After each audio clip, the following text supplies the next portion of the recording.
আসসালামু আলাইকুম রহমতুল্লাহ। অনেকেই বলে থাকেন যে দাঁতের মাড়ির যে উপরের অংশটা এই অংশটায় অনেক সময় ফুসকুড়ির মতো দাগ দেখা যায়, অথবা অনেকেই এরকম কমপ্লেন করে থাকেন যে দাঁতের মাড়ির যে উপরের অংশটা এই অংশটায় সাদা গোটার মতো কিছু একটা দেখা যায়। আবার অনেক সময় অনেকেই বলে থাকেন যে দাঁতের যে গোড়ার অংশটা এই অংশটা অনেক সময় ফুলে যায়,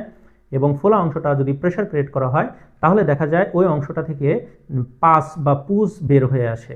যদি এরকম হয়ে থাকে তাহলে আমরা মেডিকেলের ভাষায় এই ডিজিজটাকে বলে থাকি ডেন্টাল অ্যাবসেস। আমি ডাক্তার সোহেল রানা কথা বলছি ফরিদপুরের orchids smile and dental care থেকে। আজকে আমরা জানার চেষ্টা করব যে এই ডেন্টাল অ্যাবসেস সাধারণত কেন হয়,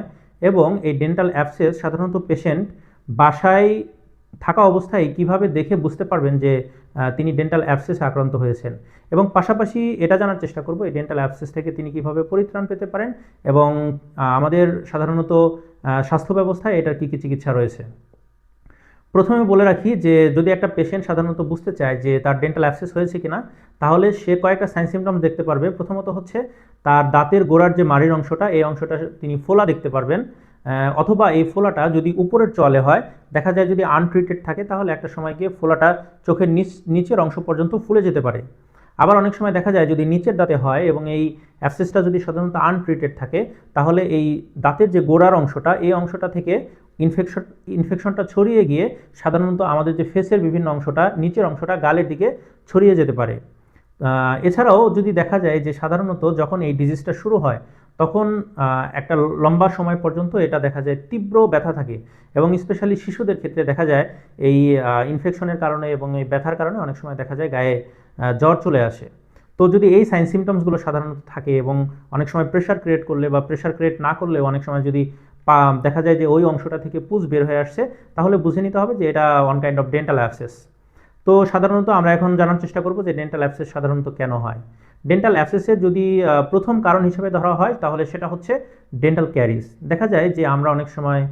রাতে সাধারণত আমাদের হ্যাবিচুয়াল কারণে অনেক সময়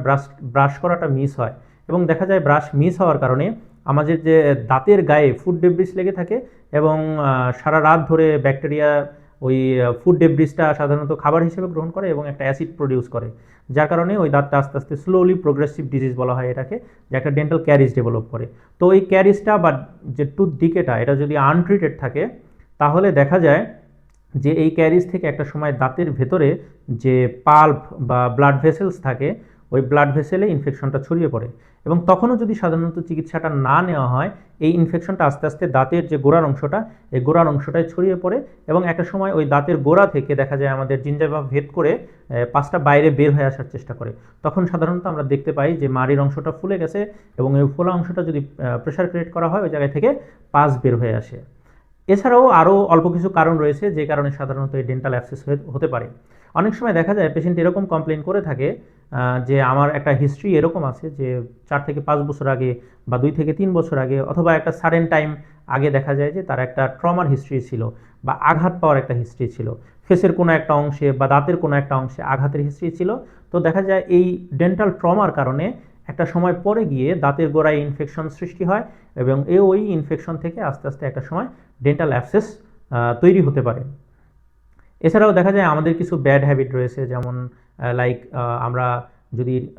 2 টাইমস ব্রাশিং টেকনিক সকালে খাবার পর এবং রাতে ঘুমানোর আগে যে ব্রাশ করা, এটা সাধারণত যদি আমরা কন্টিনিউ না করি তখন দেখা যায় যে আস্তে আস্তে দাঁতে ক্যাভিটি তৈরি হয়, এবং এই ক্যাভিটি থেকে আস্তে আস্তে দেখা যায় যে আমাদের এই অ্যাবসেস ফর্মেশন হতে পারে। এখন আলোচনা করব যে এই অ্যাবসেস যদি ফর্মেশন হয়ে যায় তাহলে আমাদের সাধারণত হেলথ কেয়ারে কী কী ট্রিটমেন্ট রয়েছে। প্রথমত দেখা যায় যে আমরা সাধারণত যদি দেখি যে অ্যাবসেসটা খুব বড় আকারের না, আমরা এটা এক্স রে বা সিবিসিটি করে একটা সিদ্ধান্তে আসি যে এই দাঁতটা প্রিজার্ভ করা যাবে কিনা। অনেক সময় আমরা দাঁতটা রেখে দিই, সেক্ষেত্রে যদি দাঁতের চিকিৎসার জন্য রুট ক্যানাল ট্রিটমেন্ট করতে হয়, এবং অনেক সময় এপিসেক্টমি করার প্রয়োজন হতে পারে। এবং এই যে মাড়ির অংশটা ফুলে গেছে এই ফোলা অংশটার জন্য আমরা অ্যাবসেস ড্রেনেজ করি, এবং এই অ্যাবসেস ড্রেনেজের পর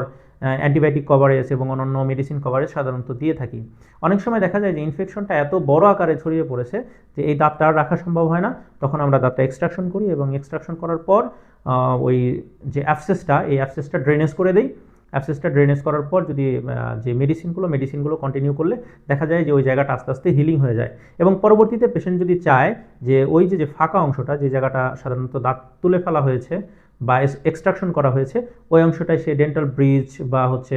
রিমুভেবল পার্শিয়াল ডেঞ্চার অথবা ডেন্টাল ইমপ্লান্টের মতো আধুনিক চিকিৎসার মাধ্যমে তিনি দাঁত লাগিয়ে নিতে পারেন। এখন একটা বিষয় বলে রাখবো যে সাধারণত সচেতনতা হচ্ছে দেখা যায় যে আমাদের সব রোগ থেকে, বড় ধরনের রোগ থেকে আমাদেরকে রক্ষা করে।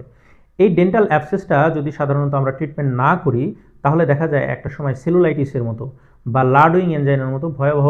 রোগ সৃষ্টি হতে পারে। সেক্ষেত্রে দেখা যায় যে যখন লার্ডুইং এনজাইনা হয় তখন পেশেন্টের শ্বাস প্রশ্বাস নিতেও কষ্ট হয় এবং অনেক সময় দেখা যায় এখান থেকে একটা রোগ আছে যে ইনফেক্টিভ এন্ডোকার্ডাইটিস, এটাও ডেভেলপ করতে পারে এবং একটা সময় পেশেন্টের মৃত্যুর কারণও হতে পারে। তো আমরা যখন রোগটা ছোট থাকে চেষ্টা করব যে তখনই ট্রিটমেন্ট নিয়ে নেওয়ার, তাহলে দেখা যায় রোগটা বড় হবে না, আর্থিকভাবেও আমরা ক্ষতিগ্রস্ত হব না এবং দেখা গেছে যে খুব অল্প অর্থের মধ্য দিয়ে আমরা ভালো একটা চিকিৎসা পাওয়া সম্ভব হবে। তো এই ধরনের ডেন্টাল অ্যাবসেস যদি দেখা যায় যে আপনার পরিচিত বা আপনার নিকটস্থ কারো হয়ে থাকে তাহলে আপনার নিকটস্থ যে বিডিএস ডিগ্রিধারী সরকার অনুমোদিত চিকিৎসক আছে ওই চিকিৎসকের পরামর্শ নিন এবং সবচেয়ে ভালো চিকিৎসাটা গ্রহণ করুন।